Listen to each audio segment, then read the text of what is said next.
Good afternoon, everyone. This is Terry Phillips, your Education Associate at the Office of Adult Education. Welcome to the 2015-2016 Assessment Policy Update Training. And I'm here with my coworker, Tanya Creamer, who's graciously agreed to help out because she knows lots of stuff that we all need to know. Okay, let's get started.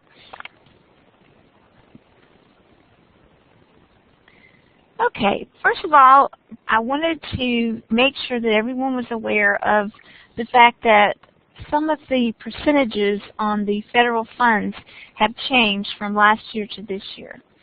And it's my fault that the colors don't all match up. I had a hard time distinguishing between the blues, but anyway, your fundable students, 12 hours in a pretest, whereas they were worth 20% last year, are only 15% this year, and now those who make a level gain are at 35 rather than 30. The base amount has been reduced from 40 to 35, and the obtained GED and high school diploma has been increased from 10 to 15%. So you can see where you'll want to put your attention to make sure that your performance is targeted at these particular criteria. Okay, thank you. Next slide. Okay, first of all, what you already know, all learners must be assessed at intake before receiving 12 hours of instruction. You know that that is not new. Last year we had added an exception, or maybe the year before, to exclude the adult high school students that are 11th and 12th graders because they do not have to be TABE tested at all. They are automatically put into the AHS category as their assessment and marked as adult high school. So what is new, though, is that all the TABE scores should be entered into LACES. Now, when we say this, we're talking about any TABE scores that are from the TABE battery. So if they take a TABE test in reading because you want to see what their reading ability is for the virtual South Carolina courses, last year we said just take the scores, look at them, and then put the test in their folders. But we realized we need to keep all of these recorded in LACES. So please enter those TABE scores. Just know that that will not be the test that is tracked for those 11th and 12th grade students. They will still be tracked with a AHS assessment because it overrides any other TABE scores that are entered.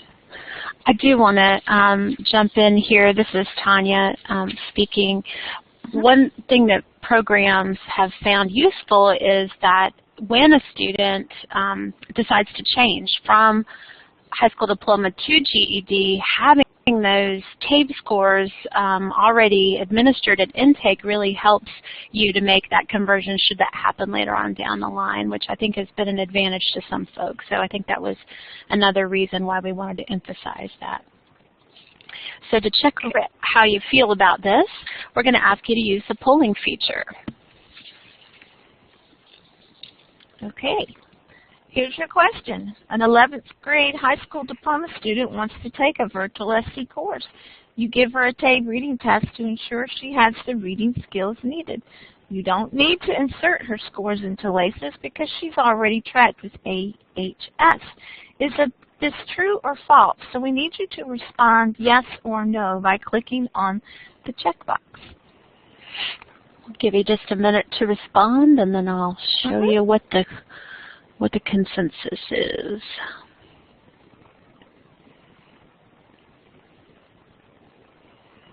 I've got 14 out of 24 responding, so we do need everyone to respond.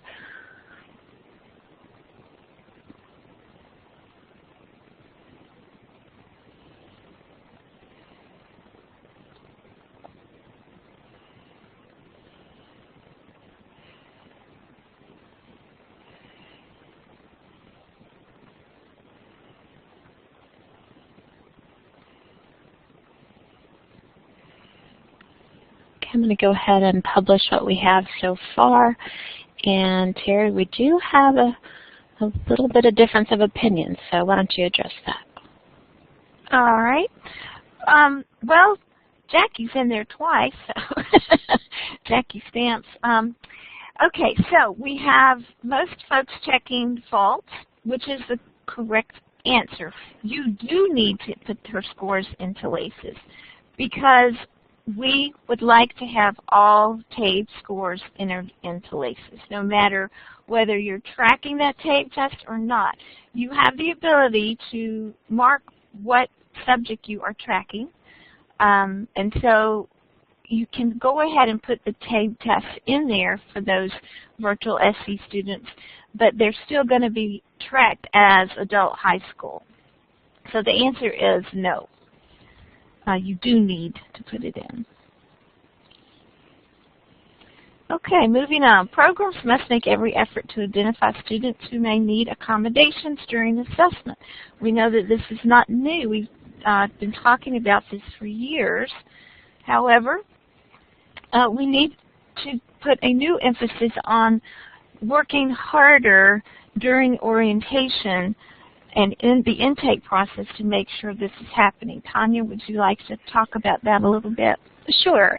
So let's just do a poll of the people participating. Go ahead and use that same feature again if you give the TABE assessment in the first day of your intake and orientation procedure.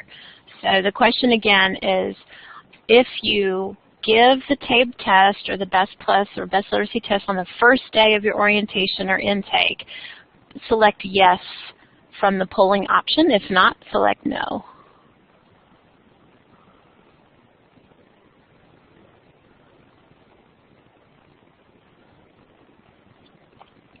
Got about 17 responses, and the majority I'm showing are yes. And I think that is why this is a difficult situation, because if you are testing students on the very first day they show up, you're not giving yourself enough time to find out if they need accommodations. We understand that this may prompt you to reorganize maybe your intake procedure a little bit. We have learned through retention studies that students actually appreciate not being tested the first day that they come into the doors. So it's something to think about. We do need intake staff to read those registration cards really carefully and pay attention if students indicate that they have special needs of some kind. So go ahead and type in the chat box. What are some ways that you can get this information from students? How could you find out about their accommodation needs early in the process? Go ahead and chat that in the box.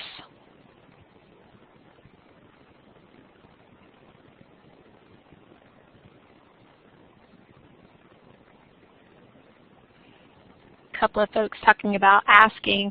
I know when I was teaching, having that question saying, if you have special needs, please see me after this presentation so we can talk about that privately. I do know, I see what Marva says, and Candace, I do know some other directors also have great policies where in order to even show up to orientation and intake, they have to have school files with them that indicate those things. So I see some of you are doing that, which is great, so it wouldn't cause you any problems during assessment. We do want to emphasize this. Go ahead and continue to chat because this is useful information. But we do want to emphasize this because it is in adherence with the Individuals with Disabilities Education Act and our state regulations. And we have, in order to clarify and answer questions about this issue, we have added a note about this on page 21, item B of the assessment policy. So some ways that you can address this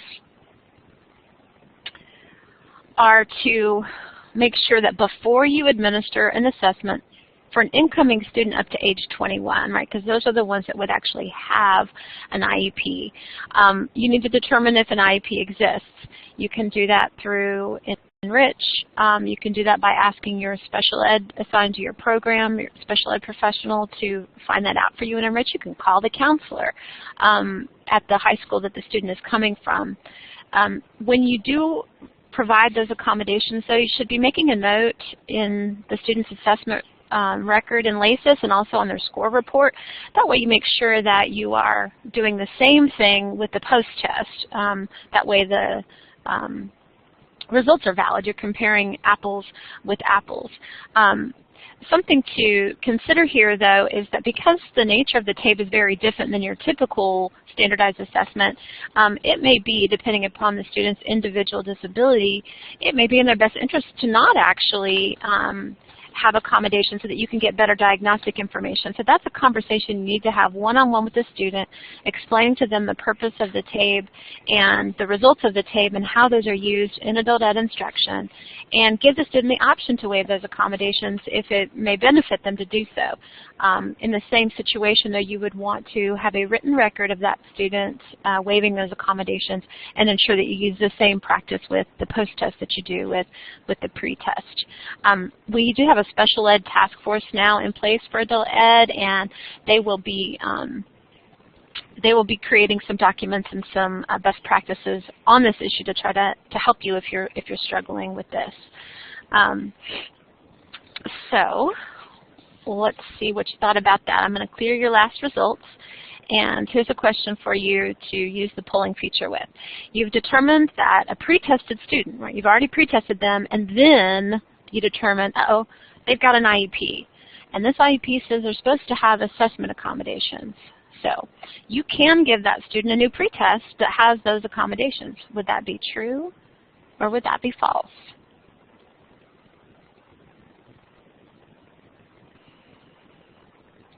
And once you respond, if you would, chat in the box your thoughts about the discussion question here. What else should you do to avoid compliance issues with assessment monitoring in this case?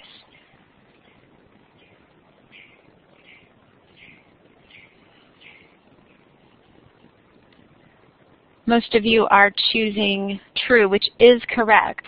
You can give a student a new pre-test. There is a question here about whether students can waive accommodations. Yes, students can waive accommodations if they understand that the TABE is a diagnostic assessment. That's absolutely true. We would just need to have a record of that. Some responses to the discussion question, what else should you do to avoid compliance issues? And several people have noted documenting, right? Make a note in LACES and in the file. Absolutely. Boom, boom. I mean, digital record and a paper record. There is one more thing that you're going to need to do, and it's related to that assessment monitoring process. When we give a test less than 30 or 40 or 60 hours after the first test, which in this case would probably be the case, that record's going to get flagged for assessment monitoring.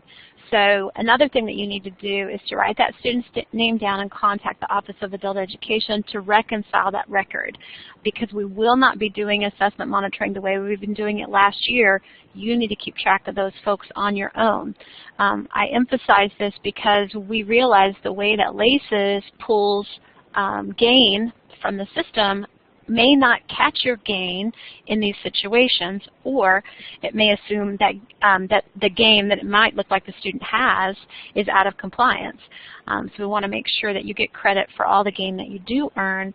So again, in addition to documenting in LACES and on the student's file, please do contact SDE with the name of those individuals if you give them a new pretest so that we can make sure you get credit for your gain.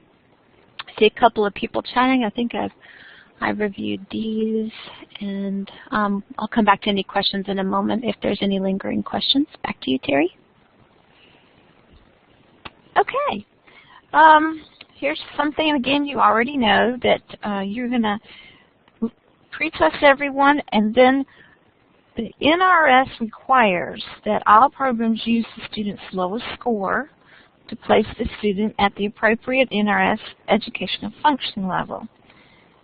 This has been a problem for some programs. We've seen, especially those programs who give 2 or 3 of the tests of the battery, they might give math and reading and language. And then we can see in our monitoring that language was the lowest score, yet they did not track them in language because they really weren't planning to teach them in language. They just wanted to know what their skills were. Well, this is a practice that is going to cause you some problems. So we need for everyone to revisit what tests you are giving and make sure that if you are assessing multiple areas, that you always use the lowest functioning level to determine placement, and make sure that you don't test students in areas that you're not going to be working on. This is not a new requirement, but we just wanted to remind you of it. Now here's something for you to think about. If you do have a student who comes into your program and that student wants to concentrate on only the math area of the GED, what TABE assessment should you administer to this student? If you'll go over to your little box now, you'll see that you have an A up there. If you click on it, you can choose A, B, or C to put your answer in the box, and we'll look and see what everybody says.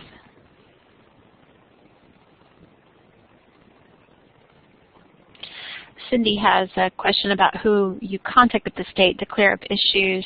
At this time, you would contact your assigned ed associate, and if that changes, of course, you'll be given notification of that.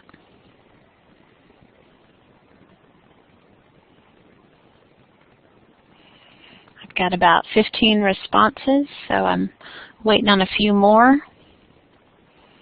We got some smart cookies here. And Candace wants some. Yeah, she wants some clarity over there. Yeah, Candace is asking, have the students passed other areas of the GED? And yeah, we're assuming right now that the student they only want to concentrate on the math area. Still waiting for some responses from some folks. It's okay to guess. There's no penalty.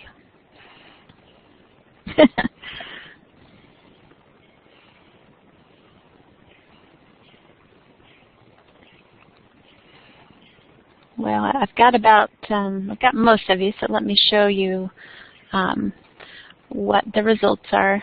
Terry, if you want to speak to that. Okay. Well, if a student comes in and specifically wants to concentrate on math, we would recommend that you only assess them in math. And now choice C is you can do math comp and applied math, which is a total math score, or just math comp or just applied math. We believe that applied math probably would be more appropriate for a student who's working towards the GED, but again, programs have the ability to make that decision. And I'm thinking about what Candace said, has the student passed other areas of the GED? Well, this is just another situation where you see how important it is to counsel with the student before you give any test and find out these things, and then you can make a decision based on what is best for your student. So that everybody that comes in is not treated exactly the same way. They're not just all sent off to a testing room. We've got to do a better job of working with each individual student, especially in light of all the requirements that WIOA is going to be bringing to us. So in the last, I would say that was probably the right choice. In the last webinar also, a few folks did mention that their requirements of their WIA board said, oh, well, we have to give the full battery, that sort of thing. So this is something to communicate to your partners to make sure that they understand how adult ed works as well. And the idea here is that we have seen some programs give, 4 major tests with no intention of leveling them in language or in reading and that sort of thing, and that's just a practice that's inconsistent with the policy. So we just wanted to make sure everybody was clear on that.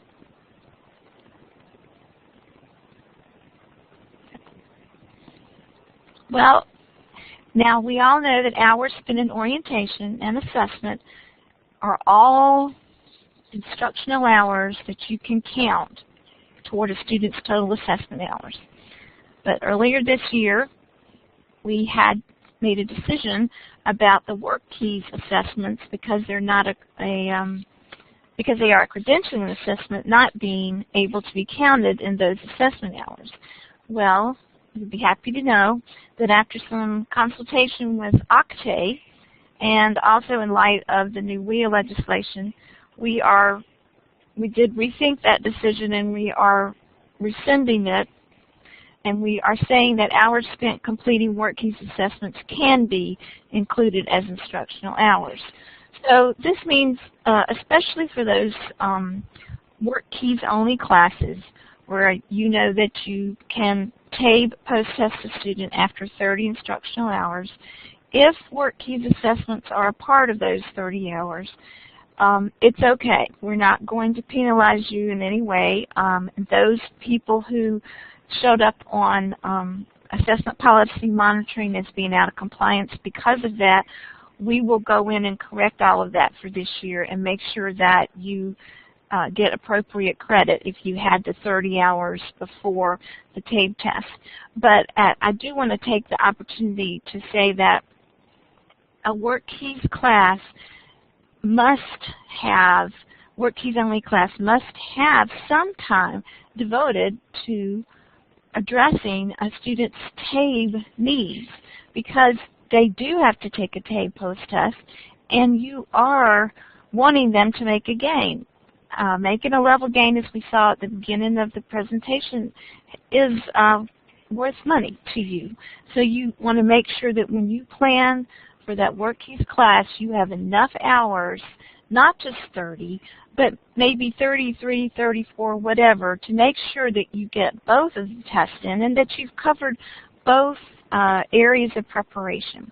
I also want to add that, and this is not in this PowerPoint, but it is in the new policy, and that is this: the ability to give a student a TABE post-test at the conclusion of 30 instructional hours is an exception to the testing policy. And it's a special exception, and it can only be used one time. So in that WorkKeys situation, if the student does not make a gain and they decide to continue in your program, they're not really that special WorkKeys only student anymore, and they need to be treated just like any other student, and they would have to be post-tested again at 40 hours. So again, that exception for that 30 hours and then a post-test for a WorkKeys class is only for one post-test.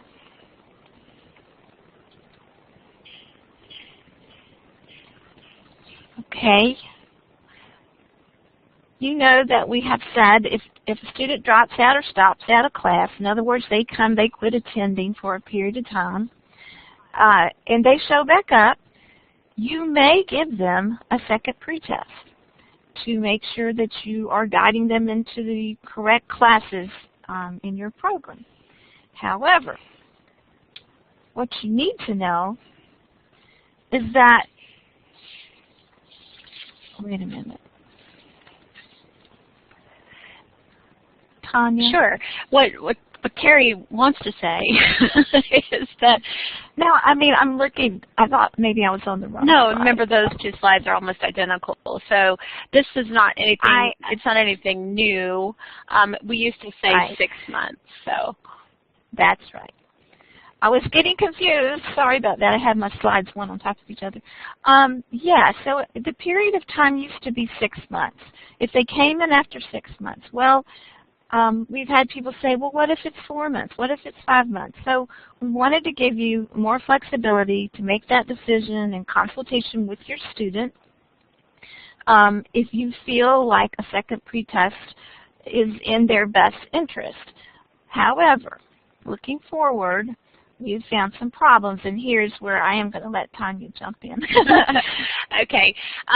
Because we were able to spend a lot of time in your data this year through the assessment monitoring process, we realized that while we can, through policy, give you flexibility and freedom, the database that we use, LACES, doesn't allow that same flexibility and freedom.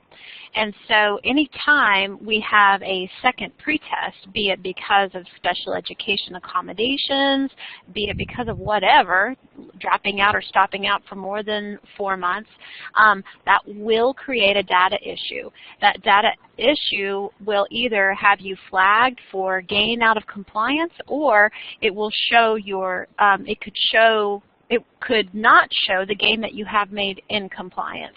And basically, it doesn't allow you to level the student with that new test. So looking at this data, we also found that this practice, even after 6 months, very rarely actually results in the students testing at a lower level, which is what we would assume, right? The student is gone for a long period of time, comes back in, oh, we need to give a new pretest because their skills have probably dropped. We don't want to have to try to make gain from this higher level from before. But actually, data doesn't show that to be true. So we are going to recommend, and this is stated on page 3, item 6, we're going to recommend that you consider using another form of assessment to provide desired diagnostic information if students come back. This data monitoring issue happens whether it's after 6 months or after 4 months. So either way, you'll need to log them. So let's check your understanding of that concept. If the student is pre-tested, say this year, August 24th, but then, I'm sure this is a familiar scenario, a week later they stop coming, and then they come back, January 25th. Can you give the student a new pretest? Yes or no?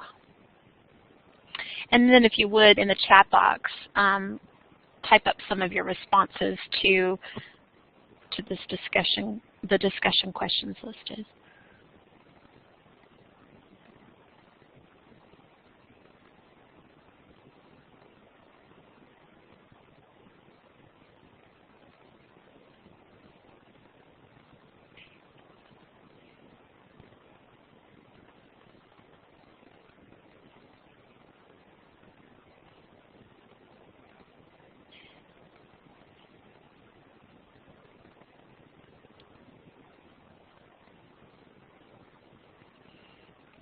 I'm going to show you the results I have so far, which indicate that most of you are correct.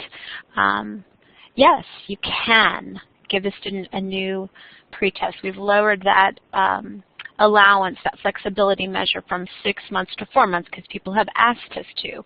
However, like Mary points out in the comments, and Cindy and a few others of you, Kathy as well, Candace, yes, it's not likely that this is going to actually help you in terms of having a lower starting point to make gain from. Certainly review your own records of doing this in the past and see, but it is certainly dependent upon the student as well and their individual activities when they're out of class. But it's something you need to consider. The other actions that you need to take in the review of the chat box, it looks like most of you have noted documenting. Yes, just like any other new pretest, document it in LACES, document it on the test, and then there's the third point, which Mary is quick to point out, and Kathy, you got to keep track of that student and give us a call so we can make sure if you do make gain from whatever level you need to make gain from, that it isn't flagged for being out of compliance and that we do give you credit for that gain both on your table and in your funding. And that's very important. But because we're not doing the microscopic assessment monitoring this coming year the way we did last year, the only way we were catching it this year is because we were looking at everyone. So you're going to have to look at your own data carefully, and so make sure you talk to your intake people too about these decisions and to keep track of this stuff so you can get credit where you deserve it. All right, back to you, Ms. Phillips. All right. So all this assessment data we've been talking about, test data, must be entered into LACES within 4 weeks of the test administration date. You already know that, but what we want to make sure that you remember is that we are looking for the date of the test administration itself, not the date the test batch was run, but the date the test was taken. With Best Plus and TABE Online, there are no issues with finding that date because it's printed on the printout. But with especially TABE paper pencil, you must have the student write it on the answer sheet so you know what the date was, because this is a problem actually when it gets to your LACES person. If they don't know what date the test was administered, they can only put down in LACES what information they do have. And if all they have is the diagnostic sheet that shows, you know, that the test date shows the test date as the date the batch was run, then that's what they're going to put in there. Small programs probably don't have a lot of problem with this because you've got the same people doing a lot of the same things as far as handling your test and who enters and so forth. But if you're a large program where somebody does, you know, someone gets administered tests, a different person scores them, runs them through the Scantron, a different person gets them to the LACES person. You can't depend on your LACES person to keep all this straight. So please make sure the date of the test administration is on those paper pencil tests. And the reason, I'll tell you this, that this became an issue was when we were doing some local program reviews and in the assessment monitoring again, because folks were not getting their hours straight because they weren't looking at the right date of the test. So hopefully this will be something you can work out within your program and it won't be a problem for you anymore. Okay. If you give more than one post-assessment in a year, that latest assessment, the last one, will establish advancement only if the second post-test score is higher. Just makes sense, right? But also only if there's an appropriate amount of instructional hours. What that means is if you give a pretest and then you give a post-test and the student makes gain, you really don't need to ever give another post-test. However, some people like to give a second post-test with a student who continues on because they want to see if the student has continued to grow. Well, that is allowable if they've got that 30, 60 hours that was needed between tests. If you don't follow the guidelines, then your test, that second post-test, is going to show out of compliance. What we would like to recommend is that you use different diagnostic materials to gauge progress.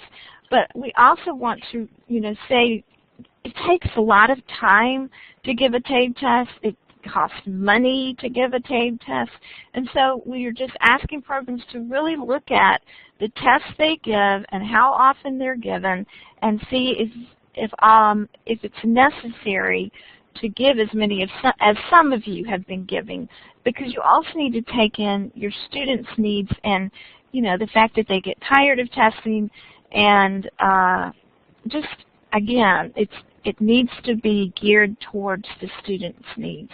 Now, what you have on the screen here are some resources that we suggest you use instead of using the TABE test to gauge progress. The TABE survey, and I understand that if you have TABE Online, you can easily access the TABE survey. It's a half-length version of the TABE, and that score doesn't go into LACES, and it can give you a good idea of how a student is progressing.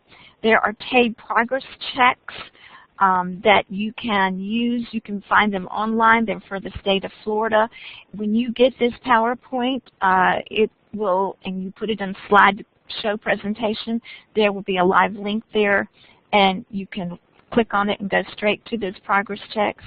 And of course, you have all the different kinds of resources, such as Achieving TABE Success, McGraw-Hill, TABE Fundamentals, Kaplan, all these books that have chapter tests, they have different kinds of pre-tests, post-tests that you can use. And then you have Learning Express, which everyone in the state has access to. So if you have any other ideas that you want to add to this list, please go ahead and type them into the chat box now so you can share a little bit with the rest of the folks here.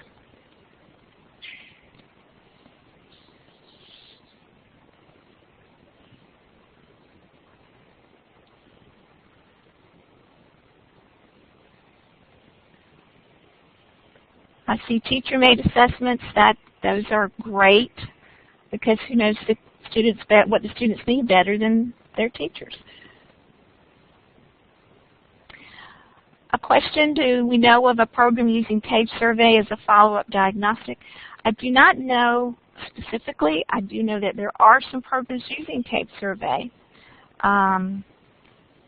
And I, right off the top of my head, cannot remember which one that is. But you might could put that out as a question to the field or to your region, and maybe it's someone who's on the webinar right now used it. I'm not sure, but I know that it is used by some programs. The only thing about it is you just got to make sure if it somehow gets to your LACES person, they don't put those TABE survey scores in, because LACES will think it's just another TABE test, and it will mess up your data. Okay, let's go on. All right, so distance education, the only thing that is changing here is that the list of approved curricula is going to be posted in a Focus on the Future, that publication where we have our guidelines for the Office of Adult Education. And that Focus on the Future document, you'll be given a copy of it at the directors meeting in September, and it will be the new updated version, which we still have got to do some tweaking to. So if you look for it on the RATEC website right now, you're going to find the old one, and you're not going to find the list of distance learning approved activities. But I'm going to give everyone the list when we go to the training in September. And then, as you know, things can be added during the year. But if you look at this list and you don't see your resource and you want me to consider it, please just email me and the information. And as you know, the requirement that's most important is that the resource has reporting capabilities and the ability to track time on task. So anyway, all of these that you see here have been approved. Again, you'll see that the Focus on the Future is found on the RATEC website, and you'll get a copy of the new one at the directors meeting. Okay, this is your assessment policy training, the new one for this year. I know everybody's celebrating that everyone in the whole world didn't have to do assessment policy training this year, full assessment policy training, but everyone does have to do the update training if they've already been through the full thing. So we have a lot of update training going on this year, and if you are a director who has new staff, you want to make sure they go through the full training. And if you are a new director, and I think we might have a few, you know that you'll be getting your training tomorrow, but new directors cannot give the update training. It's just, you know, they're not familiar enough yet with all the I'm drawing a blank.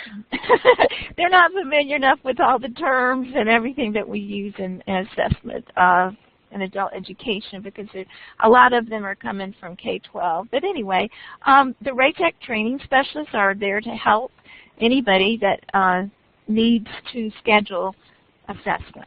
Now, in the fall, all of the regions will be doing assessment training on the 28th. So that would be for all your new staff.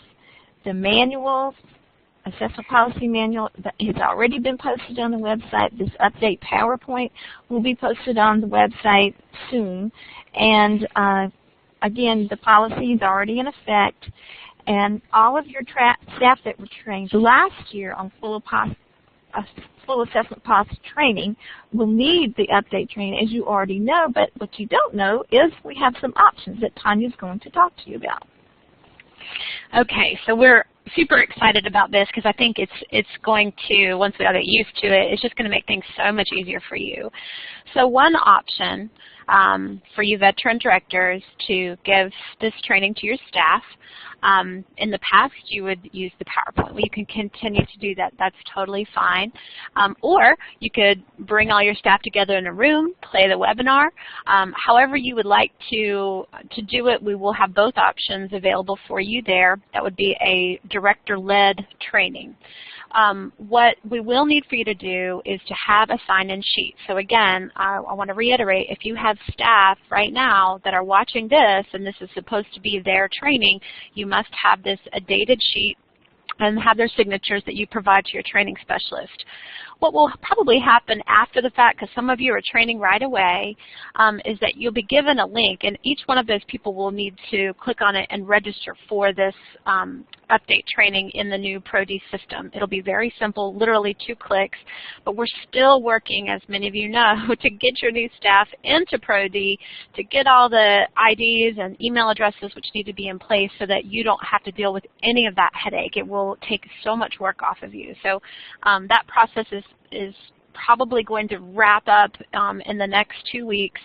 So some of this timing is going to be a little offset by each other, but remember, this is our first year in transitioning to this new system.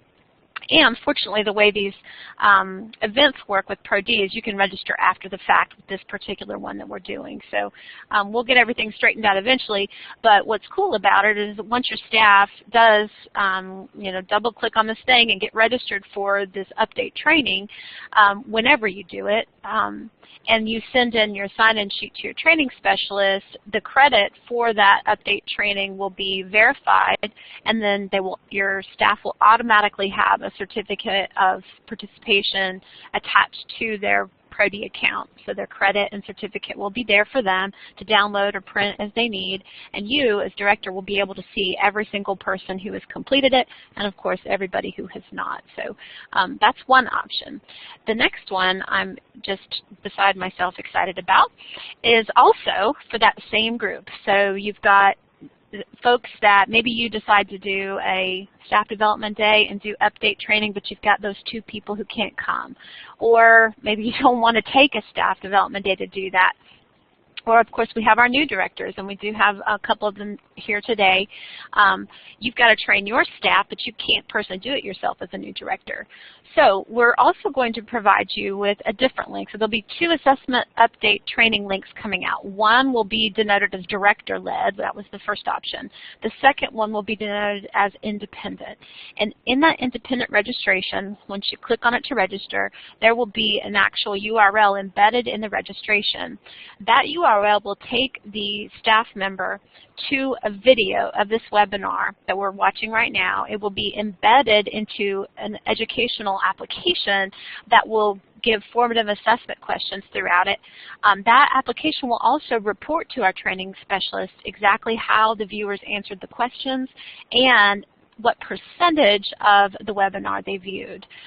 So it's important to emphasize that you can't skip over any humps here. 100% viewing will be required for credit, but there'll be no sign-in sheet needed. Once they register and they go through this process, their results will be automatically provided to the training specialist, who will then update ProD, and again, that certificate will automatically be awarded and credited to each staff member, and again, the director will be able to see who has done that and who is still pending completion of that.